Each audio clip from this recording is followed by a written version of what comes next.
Hello, everyone. It's Robin and Lindsay. Thank you if you are joining us again or watching. We are two coaches on a mission this year, and we are coming to you spelling out success for 2022. And the way we're doing that is every time we hop onto LinkedIn Live or YouTube, we are walking through the alphabet letter by letter and bringing you some things that start with that letter that will help you do anything you want to do, whether that's set new goals, accomplish new things, whether that's shift your thinking, get a new mindset, give yourself a chance for a positive outcome in absolutely anything you are wanting or needing to do. Hi, Lindsay. How are you?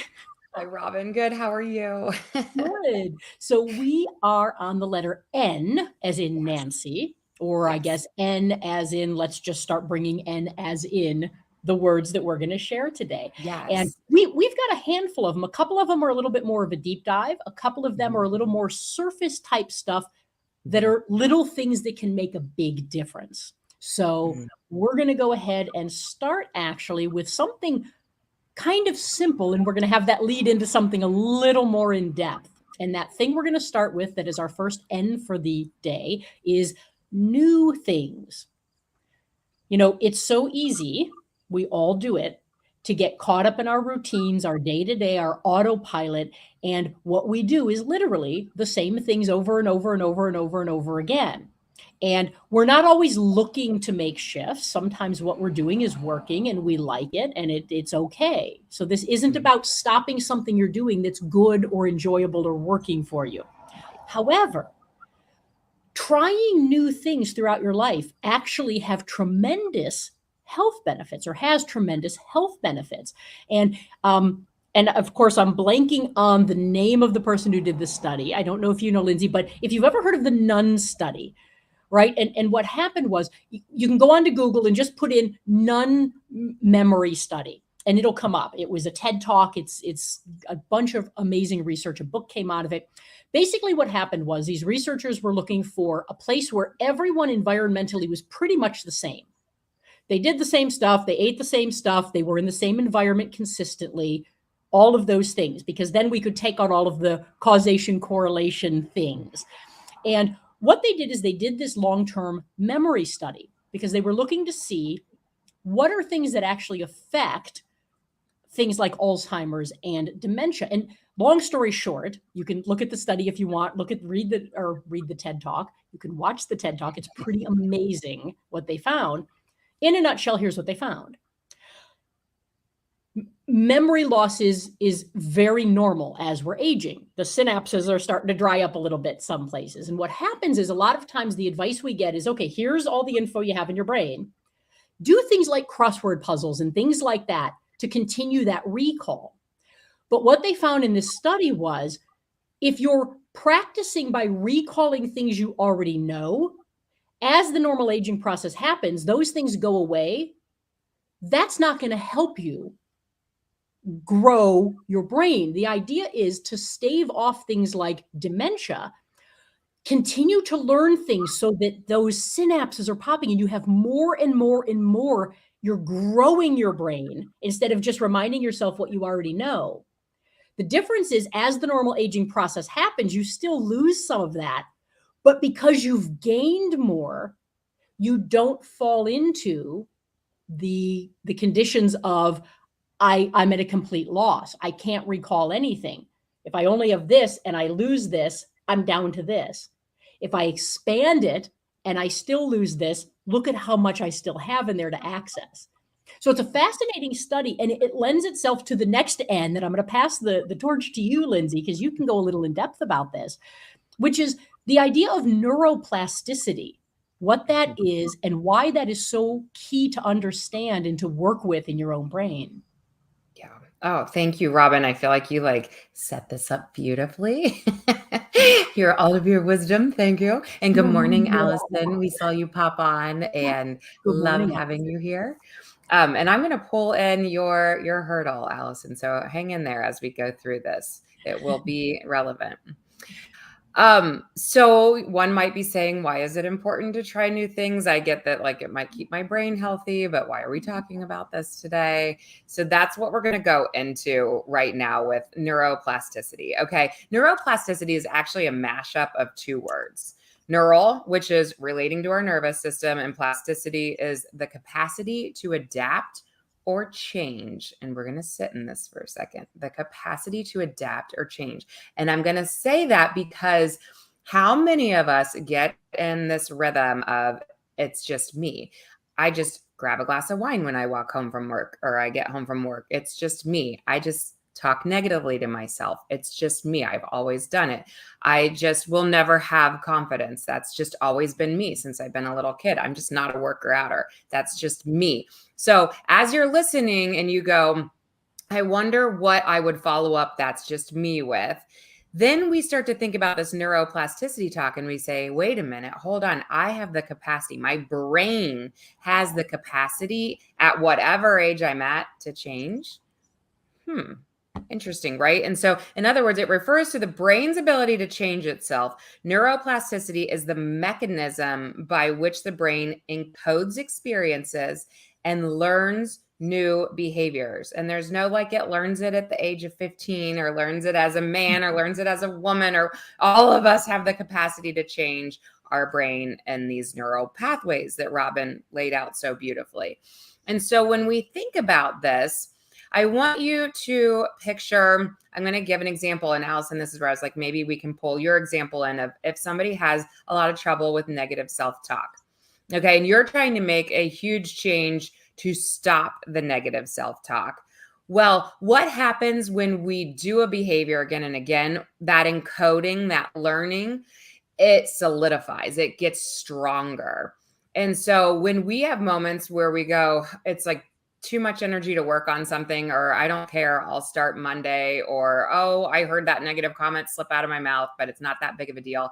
It is that big of a deal because now we've just strengthened that pathway. We've done more encoding, more learning in that area. And I think about that with people who at night, if it's somebody who's going, I'm just going to have the ice cream tonight, I'll start tomorrow. Well, you just missed like this golden opportunity to unstrengthen that connection between I eat ice cream before I go to bed, or if it's wine, that first time that you're ever doing something, haven't you noticed that it's actually the hardest? And then the more that you stick with something, it gets a little bit easier and easier.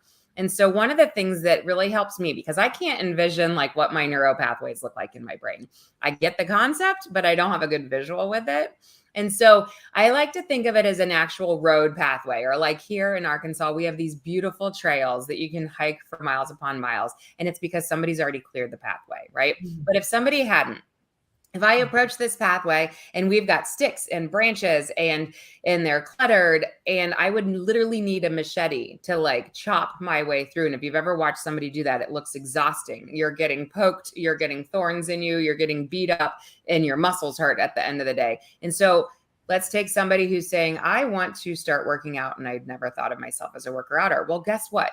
That first time that they're looking at the path and it's uncarved, they wake up the next day and they're like, that sucks. Like, I'm sore. I'm emotionally beat down because it didn't feel good. Why would I want to come back to it? But let's say they do come back to it. Now their path, it's not perfect. They've still got twigs and sticks and they've still got branches hanging down, but they go at it again, machete, carve it out. And it wasn't quite as bad that next time. And then you keep doing that. You keep coming back to it and it keeps getting a little bit easier and easier. Same thing with negative self-talk. It'll keep getting easier and easier if you really stop doing it. And that's going to take a ton of conscious effort, because every time you hear yourself say something, you're going to have to combat it with something that's either a little more positive or debunking if is that even truth that's coming out of my mouth. So I want you to think of pathways and just know, and this is the belief, this is the faith, and that I can change. It's going to take time to get my pathway cleared off. And the other thing is the expectation. Do not have the expectation that the other path goes away, because it doesn't. We've already carved that pathway of negative self-talk. but now we're carving a new pathway. So we're trying to let the weeds grow on the negative self-talk pathway, and we're trying to make it beautiful and clear and so easy to walk down on the positive self-talk. And so again, if for having this in conversation today in neuroplasticity, if you get nothing else from it, to me, it is so hope-filled that I can change. Everyone can change. There's not one person that Robin and I can take and go, it's not going to work for you. So I know you're going to have more to say on that too. I'm trying to stay concise here, Robin, but follow it up. What a beautiful analogy. And the one that was coming to my head was like, you go up into an attic and I decide I'm going to make this attic that nobody's lived in for 40 years in this house, like a nice room. Right. Mm-hmm. But when you first walk up there, there's cobwebs and you got to keep clearing stuff and you're tripping over and a board is sticking up and all that kind of stuff. That's how it is now. But if you can envision what it is, what you want it to be, getting from here to there, that's a process. You don't have a magic wand. Like you said, you're not going to go ahead and go bing, and all of a sudden it's this beautiful rec room, or there's a pool table there and it's lovely, or it's your office.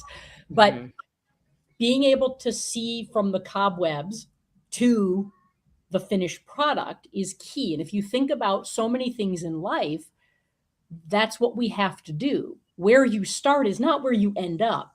But when you start, it's really hard to see this and feel this and really just go, it's going to look like that one day.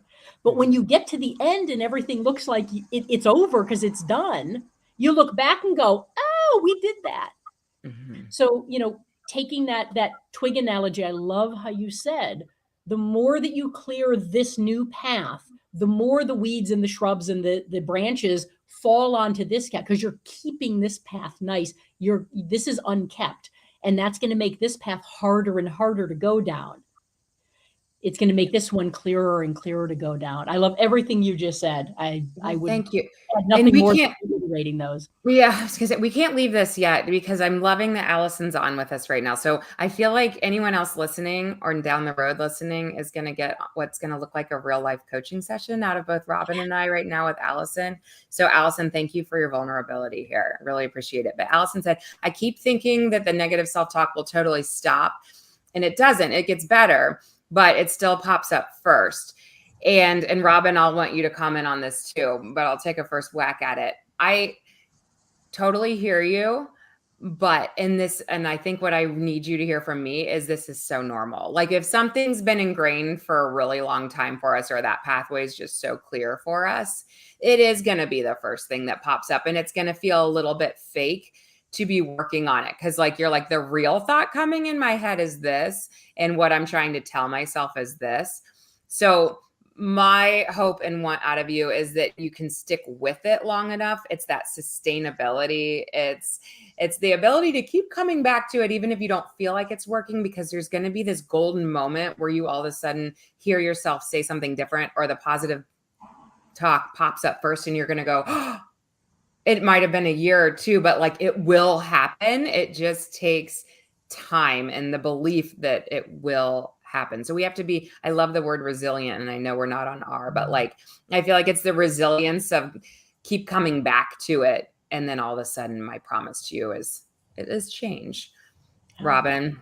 And, one of the things that I'll add to that is there are actually 5 different steps to changing a habit, because what we're talking about is changing a habit. There's an autopilot, there's a habit of beating myself up in my own head, or the negative self-talk, whatever that looks for you. Another great N, let's just go with that, right? Negative self-talk. Negative self-talk will stop you in your tracks more than any other person, any other thing. So if you're not reaching a goal, if you're not reaching something you want to do, if you're not getting somewhere, if you feel like you're getting pushed back, do yourself a favor, sit back, get rid of everything outside of you and turn inward for a moment, and realize that probably you might be the biggest pushback in most of your moments. And the beauty of that is That's me. If I'm my problem, I can also be my solution. I don't have Mhm. to wait for other people to do things or other situations to happen. I can do something about it now. And so to change habits, there are 5 different steps. And just kind of high level to go through these. The first step in changing a habit is awareness, because the very definition of habit is you have no clue you're doing it. It's just you're on autopilot. So you're not even aware. So whether it's someone like a coach who can point out, do you know I'm noticing you do this a lot and it seems to be getting in your way? Or you read a book or you see a podcast or you watch a LinkedIn live or someone mentions something and you're like, "Oh my goodness, you too? I do that all the time." Right? Mhm. So again, Mhm.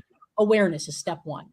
Step 2 is now that you're aware, you are going to catch yourself doing that thing constantly. Absolutely constantly, because your brain, the moment it's aware of something, it's going to see it all the time Mhm. in yourself and others, but you're going to catch yourself. The third step is you start to catch yourself, but now either because a coach or someone has said, why don't you do this instead? I'm going to give you something to replace this habit with. So when you catch yourself doing it, I want you to shift in the moment and do this instead.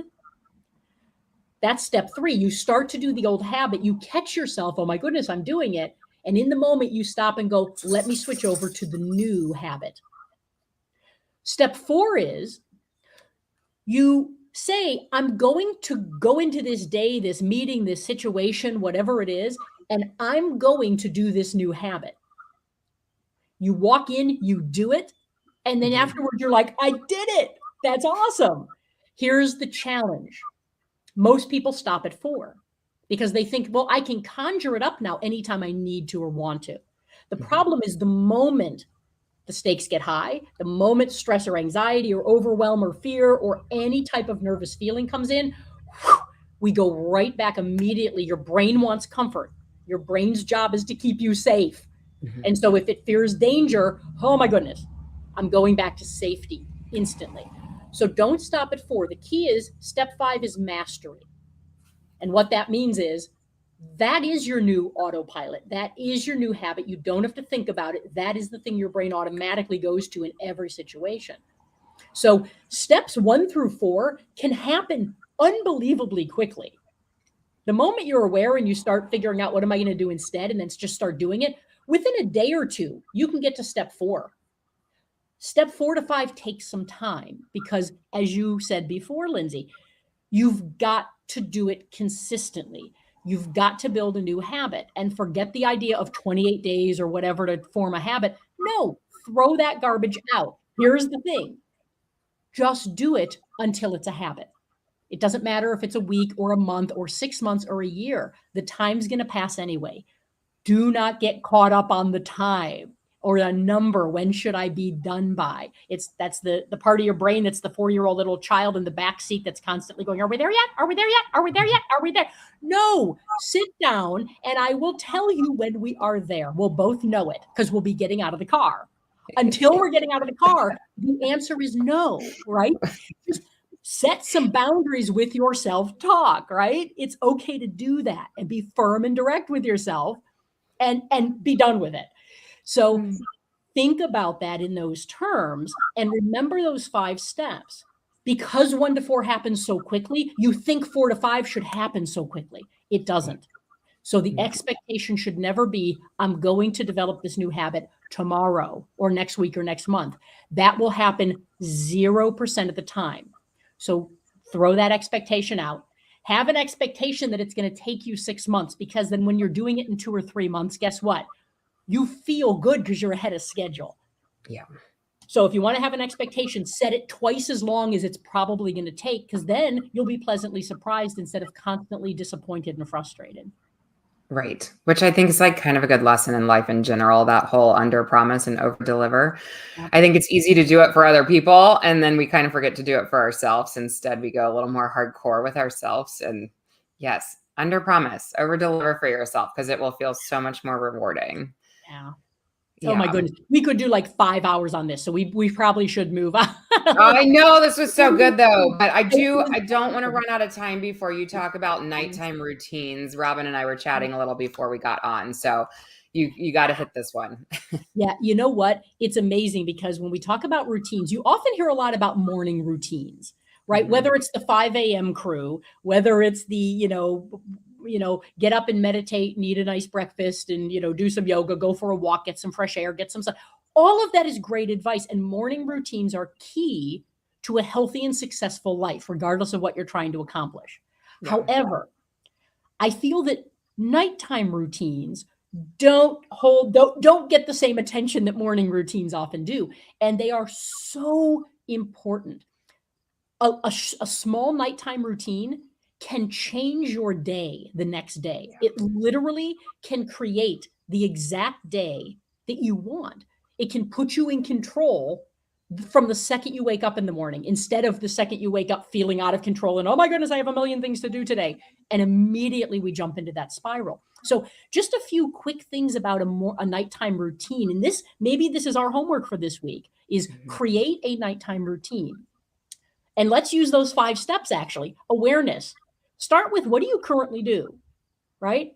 If I am rushing around and we get home late and we order takeout because it's 9 o'clock and nobody's eaten yet and everybody's tired and we eat crap and then we go to lay down, but then we scroll on our phones for 3 hours and then our alarm goes off, it feels like 10 seconds later after we finally got to sleep, we will never be in a good place mentally or physically to do anything effectively or efficiently that next day. I'm going to wake up frustrated. I'm going to wake up exhausted. I'm going to wake up with no energy. And I'm immediately going to begin thinking worst case scenarios of everything.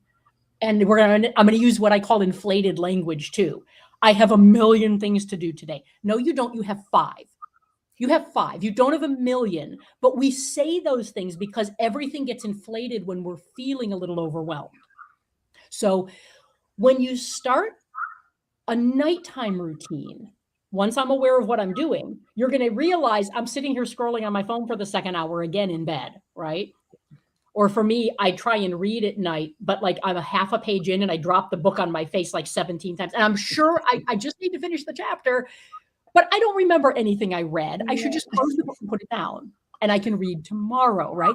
So awareness of what you're doing, catch yourself, and then go, okay, what am I going to do instead? And here are a couple of easy things to think about. 1, turn your screen off. Do not lay in bed with your screen in front of your face. If you want to check something, go sit down somewhere, a chair, a couch, a different room, that's fine. Check what you need to, scroll a little if that's what you need to do. Put your phone down and lay down. Once you're laying in bed, no screen. Again, you can deep dive into this if that's something you want to learn more about. The light, what happens to your brain, it affects your brain. You will not get a good night's sleep. There are physiological reasons why that screen impacts your brain in a way it will not shut down. So that's a quick, easy thing to practice. For some people, probably easier said than done. Mm-hmm. Do yourself a favor. And if you lay down, there is no screen. Bless you. Thank you. 2, another great thing. If you, I just completely lost my train. I'm sorry. It was my sneeze. I looked over at some of the comments and I should not have done that. Another great thing to do is, and here it is, I remembered it. A lot of times it's very common. You lay down and what do you start thinking of the next day and all the things I have to do? And then maybe we think about something we forgot to do or we should have done. And now we're ruminating in the past, right?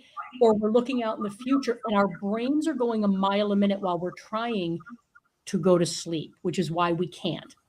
So one great idea for a nighttime routine, get in the habit of the last thing you do 15 minutes before you go to bed, grab a pen and a pad of paper. You can crumple this up and throw it out if you want. That's even cathartic sometimes.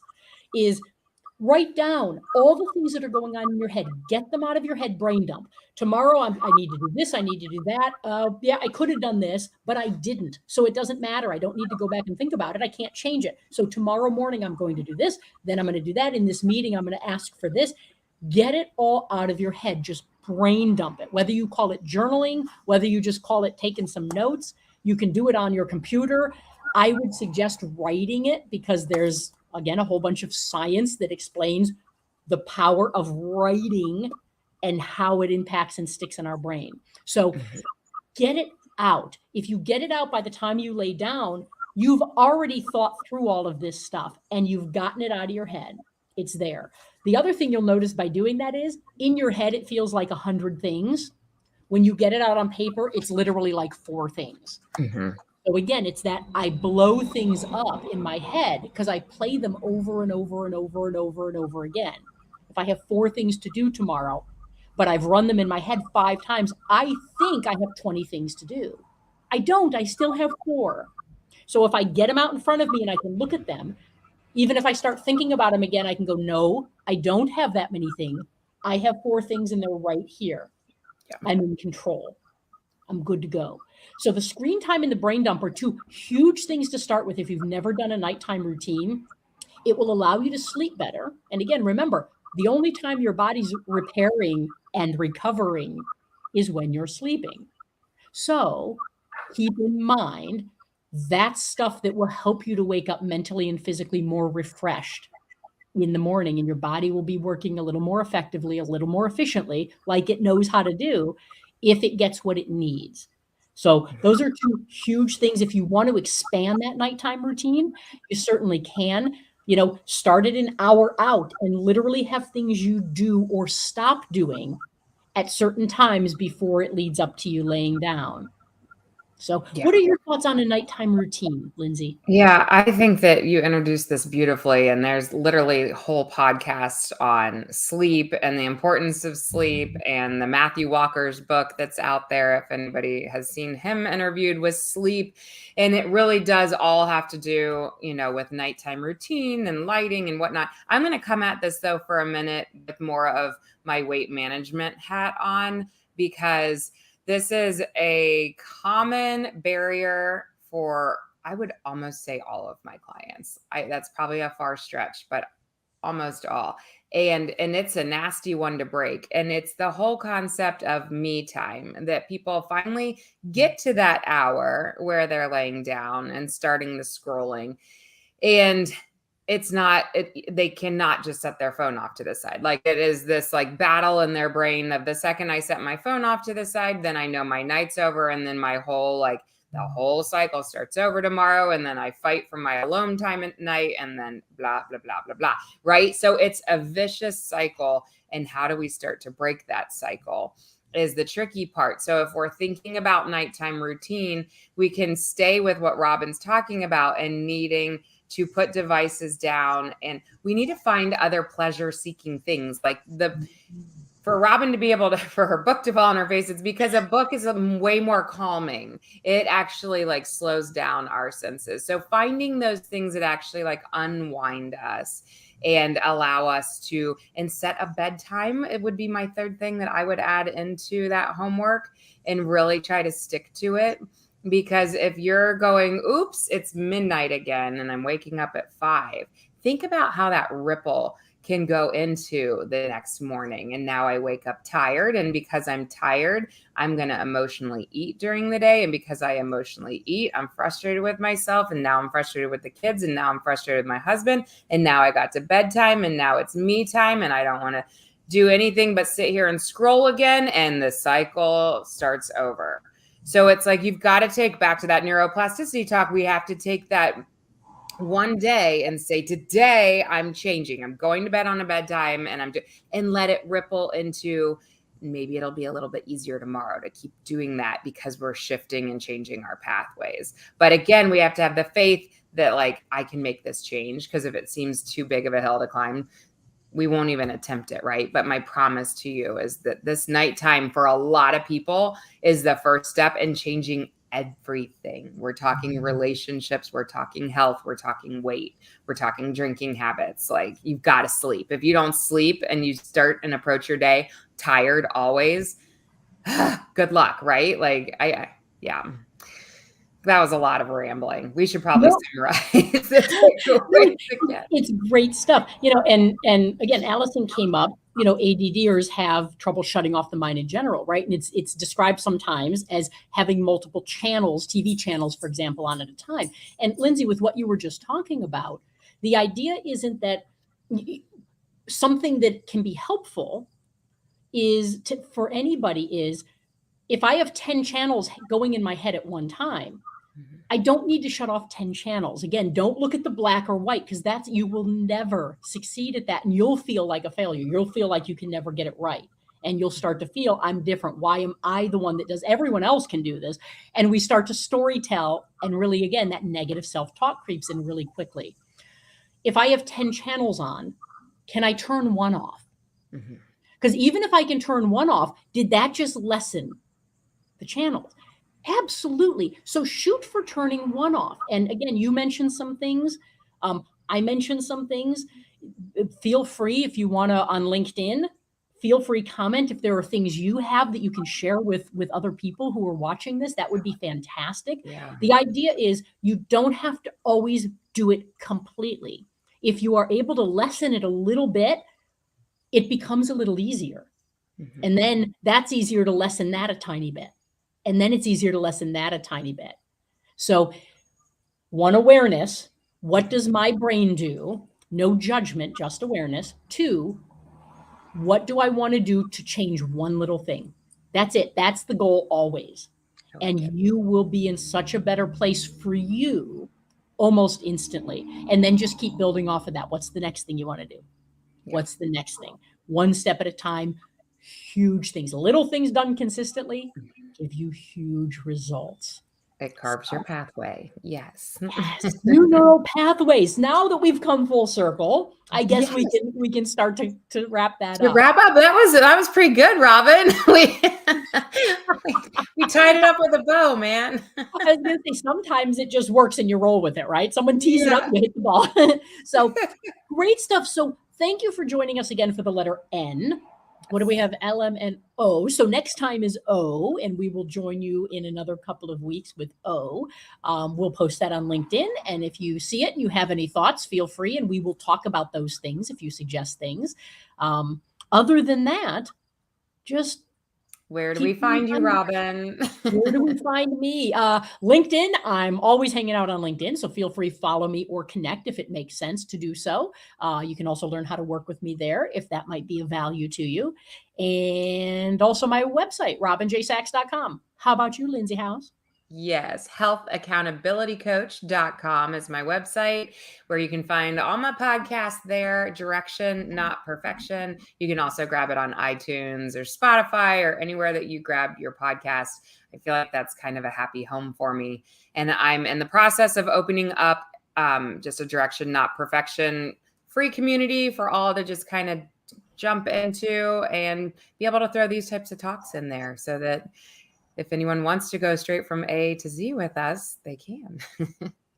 Excellent. All right. Thank you, Lindsay. Always a pleasure. Always. I always learn wonderful things with you. You too. Thank you for that. Thank you. And thank you, Allison. Yeah. Thank you, Allison, for coming in again, being vulnerable and showing up. It's amazing. It takes one person to say the things that so many people out there are thinking for themselves, but aren't ready to step out and say. And so it's amazing how one voice can help so many people and not even know it, which is amazing, which is part of why we love doing what we do. Yes. So someone needed to hear that today. Thank you, Allison. Thank you, Lindsay. And everybody go try something new today and get your nighttime routine together and let us know how it goes. Yes. Have good days. Have a good one. Bye. Thanks, Lindsay.